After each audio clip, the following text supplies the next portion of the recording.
Air ambulance की जो सेवा हमारी सरकार के द्वारा दी जाती है, ये बहुत ही महत्वपूर्ण योजना है। कई सारे पेशेंट्स को अब तक इससे लाभ मिले हैं, चाहे वो वीआईपी पेशेंट्स हो या आम जन भी हो।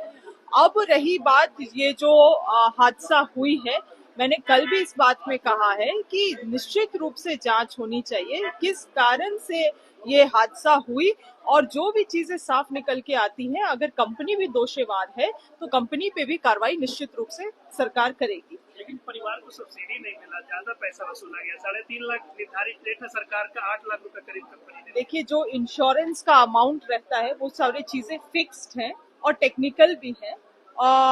मुझे लगता है बिना इंश्योरेंस के मुझे नहीं लगता है कि डीजीसीए जो है वो फ्लाइट्स को टेक ऑफ होने की अनुमति भी देती है। तो जो मुआवजा बनता है, राशि बनता है इस तरह के हादसा में, वो तो निश्चित उनका अधिकार है और परिवार को मिलेगा। ऐसा नहीं लगता राशि को लेकर किसानों को आप लोगों ने जो वादा भी किया था मैनिफेस्टो, उसको लेकर कहा कि बजट में इसका कोई जिक्र नहीं है।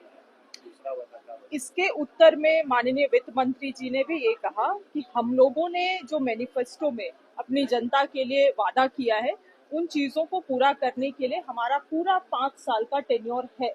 ये माननीय वित्त मंत्री का जवाब है।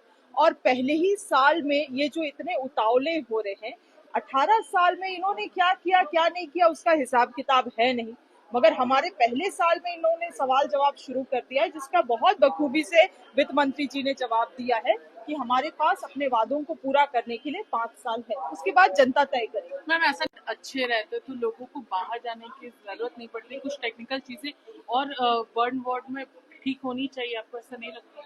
देखिए, बहुत सारी ऐसी चीजें हैं, बीमारियां होती हैं या इंसिडेंट्स एक्सीडेंट्स होते हैं।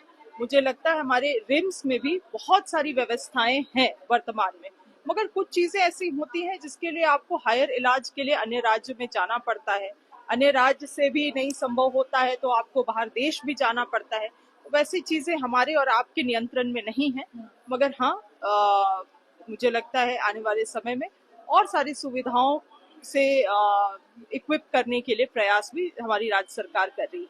तो उन्होंने क्या कहा क्या नहीं किया, मैं उनके जवाब 1 मिनट में उनके जवाब का या उनके सवाल का जवाब देने के लिए यहाँ पे नहीं हूँ। ये मीडिया इस तरह से इन चीजों को एक शो बनाने का काम भी ना करे। मैं इस बात में बोलना चाहूंगी कि माननीय मुख्यमंत्री जी को जो राहत मिला है, निश्चित रूप से वो एक अच्छा संकेत है। सुप्रीम कोर्ट ने इसको संज्ञान में लिया है और जो उचित था उस उचित आदेश को उन्होंने पारित किया है। धन्यवाद।